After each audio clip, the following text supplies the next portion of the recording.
మంచి అనుభవజ్ఞులు గురు సమానమైన అర్హం ఖాన్ గారికి, పిఏసీ సభ్యులకి, ప్రతి ఒక్కరికి పేరు పేరున హృదయపూర్వక నమస్కారాలు.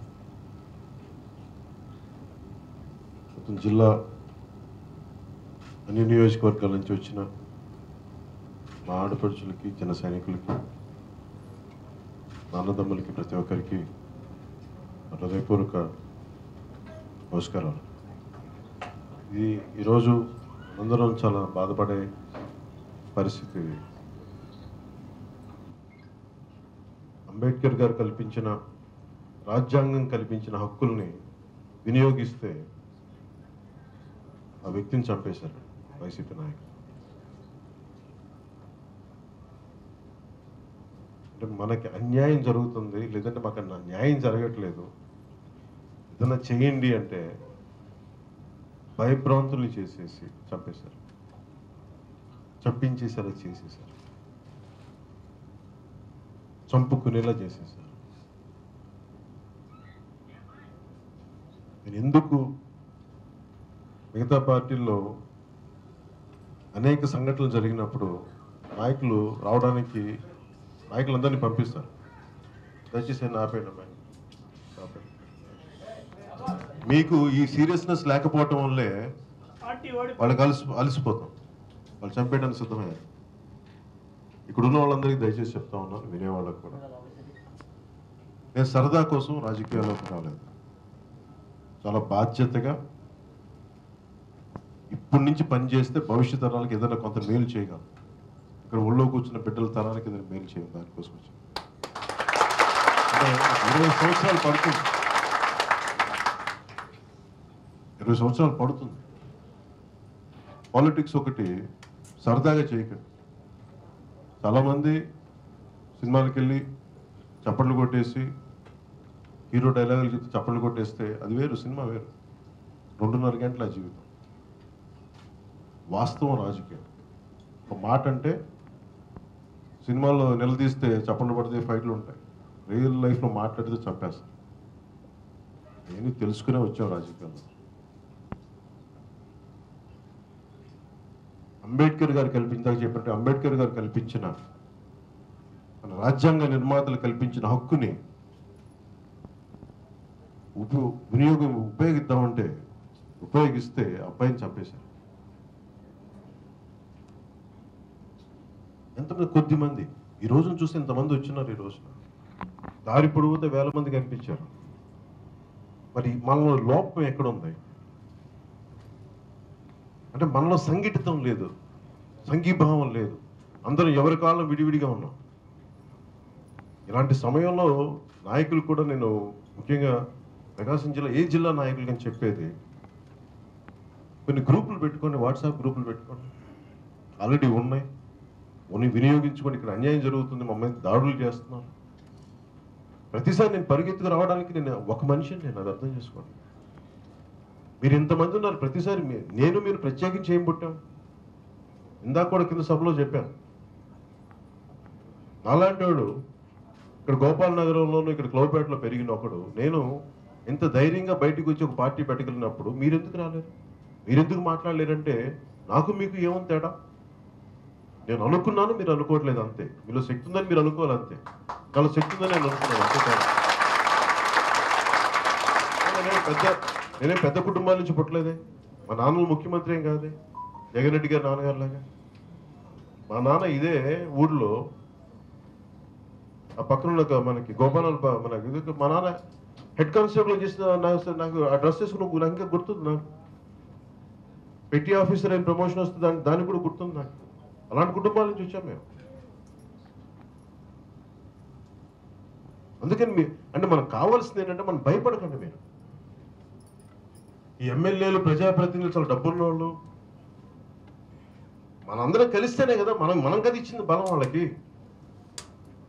మనందరం బలం ఓటేసి బలం వస్తే ఆ బలుపుతో తిరిగి మనల్ని చంపుతున్నారు, ఇలా బలుపుతోటి. ఇద్దరు ఎమ్మెల్యే పిఆర్పి పెట్టిన భిక్ష అది.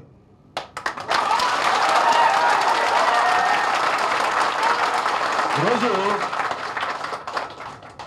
మీకు తెలిసిన నన్ను ఎంత పచ్చిగా తిడుతుంటారు, పచ్చి బూతులు తిడుతూ ఉంటారు నన్ను వీళ్ళు. ఎందుకు భరిస్తాం? ఆ బిడ్డ తరం కోసం భరిస్తాను నేను. పౌరుషం లెక్క, కోపం లెక్క ఎవరే చెప్తా ఉన్నా. ప్రతి ఒక్క అన్న మాట, ప్రతి ఒక్కరి అన్న మాట, ప్రతి ఒక్కరి చేసింది మన ప్రభుత్వం వాళ్ళందరినీ ప్రతి ఒక్కరిని గుర్తుపెట్టుకుంటాం. చెప్పండి, మర్చిపో. అధికారం ఒకరి సొంతం కాదు. మన సమయం వచ్చినప్పుడు, మన ప్రభుత్వం వచ్చినప్పుడు, నేను చెప్తున్నాను మీకు, నేను మాటిస్తున్నాను, ఏ ఒక్కరిని వదిలేదు లేదు. ఖచ్చితంగా ఇప్పటిదాకా నేను మాట్లాడిన అలాంటి మాటలు, కానీ మమ్మల్ని అలా మాటలు అనిపించేలా చేశాను. అందుకని చెప్తున్నాను ఈరోజు, మేము మర్చిపోం. మీరు సామరస్యపూర్వకంగా పద్ధతిగా ఉంటారా? ప్రజాస్వామ్యబద్ధంగా? మేము ప్రజాస్వామ్యబద్ధంగా ఉంటాం. లేదు, మీరు ఎలాంటి గొడవలు పెట్టుకుంటారంటే మేము దానికి అన్నిటికీ సంసిద్ధంగానే ఉన్నాం. నేను అన్నిటికీ తెగించే వచ్చాను రాజకీయాల్లో, గుర్తుపెట్టాను. ఓటమి, అవమానం, చిత్కారం అన్నిటికీ సిద్ధపడి వచ్చాను నేను. మీరు అన్నిటికీ సిద్ధపడితేనే ఉండండి రాజకీయాల్లో. లేదంటే మటుకు దయచేసి నేను చెప్తున్నా, మీరు ఇళ్లలో మీ పనులు మీరు చేసుకోండి. నేను ఎవరిని మిమ్మల్ని బలవంతం కూడా బలవంతం ధైర్యం లేని వాళ్ళు మనందరం ఒక గుంపుగా ఉండాలి, ఒక భావజాలంతో కింద ఉండాలి అన్న ఆలోచనలు దయచేసి మీ పనులకు మీరు వెళ్ళిపోండి. నాకు సినిమాలు చూసుకోండి, చప్పట్లు కొట్టుకోండి, వెళ్ళిపోండి ఇంటికి. కానీ జనసేనలో ఉండి బలంగా ఉండాలనుకుంటే మటుకు ఇలాంటి దుర్మార్గులను ఎదుర్కోవాలని మీకు గుండె ధైర్యం కావాలి. ఇది ఆంధ్ర కేసరి టంగుటూరి నేల. ఇది నేను మర్చిపోతట్లేదు. ఇప్పుడు సైమన్ కమిషన్ ఆయన గుండెలు చించారంటే మీరు పుస్తకాలు చదువుకోవడానికి మీరేం నేర్చుకున్నారు? అరే, ధైర్యం లేని కాడికి తెలుగుడే ఉందంట, ధైర్యం లేని కాడికి ప్రకాశం జిల్లా వాస్తవ్యుడే ఉంది. సుబ్రహ్మణ్యం పెట్టుకుని టంగుటూరి ప్రకాశం నెల్లూరు జిల్లాను పెట్టుకోవడానికి, మన ప్రకాశం జిల్లాను పెట్టుకోవడానికి మనం ఉంది. ఆయన స్ఫూర్తిని తీసుకెళ్దాం. ఎక్కడో వేరే దేశాల నుంచి బ్రిటిష్ వాడికి ఆయన గుండె చొక్కా తీసి చూపిస్తే ఇక్కడున్న స్థానిక ఉండే ఎమ్మెల్యే అదే రాంబాబు లాంటి వాళ్ళు చూపించినాం మనం. ఏం కాదు, ఎంతమందిని చేస్తాం, మాట్లాడలేము. సమస్య ఎక్కడ ఉంది? సమస్య మనలో ధైర్యం లేదు మనకి. ఎవరికాలం విడిపోయి ఉన్నాం. నేను వచ్చినప్పుడు ధైర్యం కాదు, నేను లేనప్పుడు ఉంటాయి కదా మీకు ధైర్యం. అది కదా మగతనం, అది కదా పౌరుషం. నేను ఉన్నప్పుడు వచ్చి మొత్తం గుంపులు గుంపులుగా రావడం, నేను లేనప్పుడు ఉండండి. అది నేను మీ నుంచి కోరుకుంటున్నాను. అది నేను మీ నుంచి కోరుకునేది. కళ్ళ ముందు ఒకటి కొట్టి చంపేస్తాడు కూర్చుంటాం, ఒక పవన్ కళ్యాణ్ రావాలా? రండి, బయటికి రండి, చొక్కా పట్టుకుని నిలదీయండి. ఏం మాట్లాడుతున్నావు నువ్వు అని. ఆ పౌరుషం లేని గడికి ఎందుకు మనం ఉండదు? ఏం పుట్టుకది? నేను చాలా ధైర్యవంతుని, గుర్తుపెట్టుకోండి. నాకు సంబంధం లేని సమస్యలు, నాకు రాజకీయాల్లో సరదా కాదు, నాకు చాలా బాధ్యత. కడుపు మండి ఆవేదన ఉంది నాకు ఈరోజు. నిస్సహాయ స్థితిలో చనిపోయాడు వెంకయ్యనాయుడు. ఈరోజు పోయిన బిడ్డను తీసుకురాలేము, ప్రాణాన్ని తిరిగి తీసుకురాలేము. ఆవేదన రగిలిచేస్తాం. ఏం తప్పు చేయలే. సూట్ కేసు కంపెనీలు పెట్టిన వాళ్ళు బాగానే ఉన్నారు, అడ్డగోలుగా మైనింగ్ దోచిన వాళ్ళు బాగానే ఉన్నారు. నాకు అన్యాయం జరిగింది, తనకు కూడా కాదు, మా ఊరికి రోడ్డు ఇవ్వండి అని అడిగినందుకు చంపేశారు. చాలా బాధగా ఉంది. ఈ బాధను మీరు కోపం చూపించి సోషల్ మీడియా పోస్టులు పెడితే సరిపో. అన్నే రాంబాబుని తిరిగి భవిష్యత్తులో రాజకీయ భవిష్యత్తు లేకుండా చేసినప్పుడే మన వెంకయ్యనాయుడికి అప్పటి దాకా పెట్టుకోండి కోపం. మర్చిపోవద్దు. నేను మర్చిపోను, మీరు మర్చిపోకండి. ఇందాక ఏదో మాట్లాడుతూ ఉంటే సింగరాయకొండలో సంబంధించి ఒక కుర్రోడితో సహా మొత్తం నలుమూలలు ఆంధ్రప్రదేశ్లో 6 మంది జన సైనికులను కేసులు పెట్టారు. ఆ పక్కన ఈస్ట్ గోదావరి జిల్లాలో దేవాలయాల విగ్రహాలు పగలగొట్టింది నేనే పగలగొట్టించారని చెప్పి ఆ వ్యక్తి ఎవరో మాట్లాడుతూ ఉంటే వాళ్ళ మీద కేసులు లేవు. వాళ్ళ గురించి ఎవరో మాట్లాడరు. వాళ్ళ మీద పోలీసులు చాలా సెలెక్టివ్గా పోలీసులు కళ్ళు మూసుకున్నారు. ప్రభుత్వం కూడా వాళ్ళ గురించి ఏం మాట్లాడదు. కానీ పొరపాటు ఇంకోటి చిన్న చేసి సోషల్ మీడియా పోస్ట్ ఫార్వర్డ్ చేసినందుకు, ఒక టీవీ ప్రోగ్రామ్ ఫార్వర్డ్ చేసినందుకు వాళ్ళని స్టేషన్ తిప్పి కేసులు పెడతా ఉన్నారు. రేపు పొద్దున అది కూడా పట్టుకుంటాను, డీజీపీ గారి దృష్టికి తీసుకెళ్తాను. మా వాళ్ళను మటుకు మీరు ఇలాంటి కేసులు పెట్టి వేధిస్తే మేము ప్రతి ఎస్పీ ఆఫీస్ ముందు మేము వస్తాం.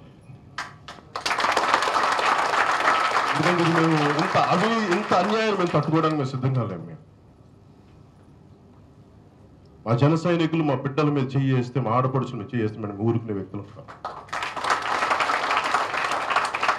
దయచేసి మీరు కూడా చెప్తున్నాను, ఒక్కరిగా ప్రశ్నించకండి. నేను చాలాసార్లు చెప్తా ఉన్నాను, మిమ్మల్ని రెచ్చగొట్టడానికి మాట్లాడతారు, మిమ్మల్ని సమన్వయం కోల్పోవడానికి మాట్లాడతారు. సహనం కోల్పోకండి, వ్యూహం వేయండి, ఆలోచించండి.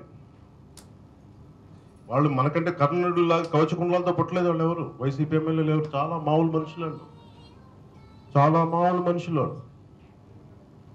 చాలా సామాన్యులు. వాళ్ళే 1000 సంవత్సరాలు బతికే వ్యక్తులు కాదు. అందరిలాగే పోతారు, అందరిలాగే పుడతారు, అంతే. వాళ్ళు ప్రత్యేకించి ఎమ్మెల్యేలు, ప్రజాప్రతినిధులు వాళ్ళకి భయపడుతున్నారు. అసలు మీరు చాలా సామాన్యమైన మనుషులు. అసలు ఆలోచన చూడండి. వాళ్ళు మీరు భయపడాల్సిన అవసరం లేదు. కానీ అలాంటి దుర్మార్గపు వ్యవస్థను ఎదుర్కోవాలంటే మనం ఒక వ్యవస్థలో ఉండాలి. మనం విడివిడిగా కొట్టుకుంటూ కుదరదు. కానీ చీమలను చూసినా నేర్చుకుందాం, ఒక గుంపుగా ఉండాలి. తేనెటీగలను చూసి నేర్చుకుందాం, ఒక గుంపుగా ఉండాలి. తేనెటీగల సమూహంలాగా ఉందాం. ఒక్కళ్ళు కొడితే 100 మంది కొట్టుకుంటారు తిరిగి. అలా ఉండండి. రేపు వాళ్ళ తల్లిదండ్రులు, వెంకయ్యనాయుడు గారి తల్లిదండ్రులను కలుస్తూ ఉన్నాను, ఆ గ్రామస్తులను కలుస్తూ ఉన్నాను, మరి బంధువులను కలుస్తూ ఉన్నాం. కలిసి వారికి మా మద్దతు తెలుపుతా ఉన్నాం, అండగా నిలబడతాం. ఆర్థికంగా నేను ఒక చిన్న పని చేస్తే మిగతా విదేశాల నుంచి, పక్క జిల్లాల నుంచి అందరూ ఎంతో కొంత మావాడు చనిపోయి ఇంత స్పందన నాకు రావటం నిజంగా చాలా ఆనందంగా ఉంది. కాకపోతే అది ప్రాణాలు పోగొట్టుకునే పరిస్థితులు ఉండకూడదని కోరుకునే వ్యక్తిని. వైసీపీ కూడా వారికి నా వ్యక్తిగత ద్వేషం లేదు, వాళ్ళు అర్థం చేసుకోవాలి. వైసీపీ నాయకులు నాకు వ్యక్తిగత ద్వేషం ఏముంటుంది? మీరు ఎన్నిసార్లు తిట్టిన కామ్గానే ఉన్నానే. మీరు పచ్చి బూతులు తిట్టారే నన్ను. అలాంటిది మీరు మీ మీద మీ సమస్య లేదు, మాకు మీ రోడ్లు బాగలేవు, దానికి మీరు ఇంత చంపేస్తారా మనుషుల్ని? మరి మేమేం చేయాలి? మిమ్మల్ని ఎంత పచ్చి బూతులు తిట్టారు, ఎంత మాట్లాడతారో సోషల్ మీడియాలో మాకు తెలియదా? టీవీలో ఎంత మాట్లాడతారో మాకు తెలియదా? చూడట్లేదా? భరిస్తున్నాం మేము కూడా. మీరు సరి చేసుకోవాలి. వైసీపీ నాయకులు, వైసీపీ కార్యకర్తలు కూడా చెప్తా ఉన్నాం, నాకు మీరంటే ద్వేషం లేదు. మీరు దేశంలో భాగస్వాములు. మీరు కూడా ఆలోచించండి. మీ తోటి యువకులు వీళ్ళందరూ, మీ తోటి యువత, వాళ్ళ మాటలు విని మీరు దయచేసి చెడిపోకండి. మీరు ఈరోజు మిమ్మల్ని వాడుకొని వదిలేస్తారు. వాళ్ళు 5,000 ఇచ్చి మిమ్మల్ని మీ 25 సంవత్సరాల భవిష్యత్తుని దోచేసుకుంటారు. మేము మీ 25 సంవత్సరాల భవిష్యత్తు ఇవ్వడానికి మేము ఉన్నాం, అది మర్చిపోకండి.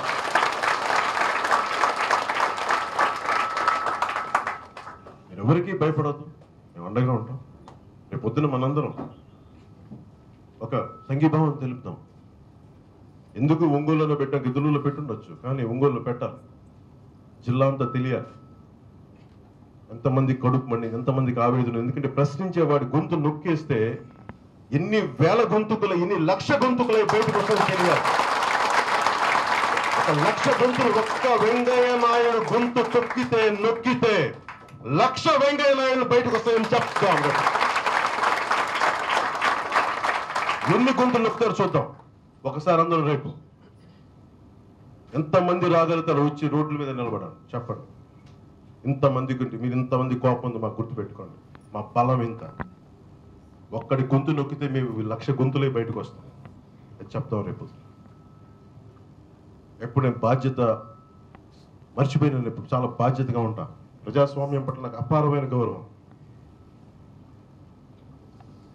ఎక్కువ స్థాయి దాటి అప్పటికి ప్రభుత్వాలు, పోలీస్ వ్యవస్థ ఏమి చేయకపోతే అప్పుడు ఏం చేయాలో మనం అందరం కలిసికట్టుగా నిర్ణయించుకున్న నాయకత్వంతో మాట్లాడి ఏ విధంగా ముందుకెళ్దాం ఎంతో చెప్పి చేస్తాం. కానీ దానికి ముందు ప్రజాస్వామ్యబద్ధంగా మనం ఎంత చేయాలో అంత చేద్దాం. రేపు ఎస్పీ గారి దగ్గరికి వెళ్తాం. ఎస్పీ గారికి వాళ్ళు ఎవరైతే తప్పులు చేశారో రికార్డెడ్గా ఉన్నాయి, వాళ్ళ మీద కేసులు పెట్టాలి. ఆ ఒత్తిడి ఎస్పీ గారి మీద పెట్టాలి, పోలీస్ గారి మీద పెట్టాలి. చట్టం